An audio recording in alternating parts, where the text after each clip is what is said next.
The time Christ spent with his disciples after he arose from the dead is not written about very much. Why is that? I suspect, I mean, it's always hard to, give an argument from silence. Here's why it's not in there. But I suspect that the foundation that he wanted to have laid was already given in his life. And so there wasn't a lot of new stuff he wanted to do there. That was just kind of a fellowship time, a revelation time, and celebration time. But I suspect if there was stuff there, when there was stuff there that was important to record, they recorded it. And so if it wasn't recorded, it must not have been important for the purposes of... You have to remember that the Gospels are incredibly selective.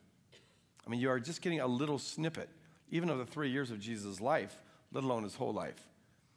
And, part of that's because, if I go in, I'll just say this. Part of it is that, they wrote on parchment that had to be of a certain length. So you couldn't get a whole lot in one book.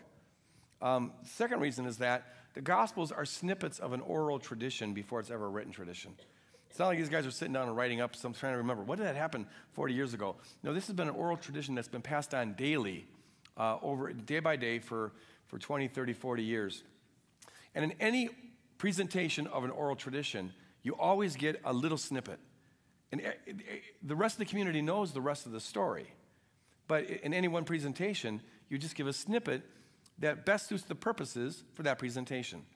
And so the Gospels are a written version of an oral tradition, but it's only a snippet of the oral tradition, and I think it's the one that God felt he gives us what we need to know.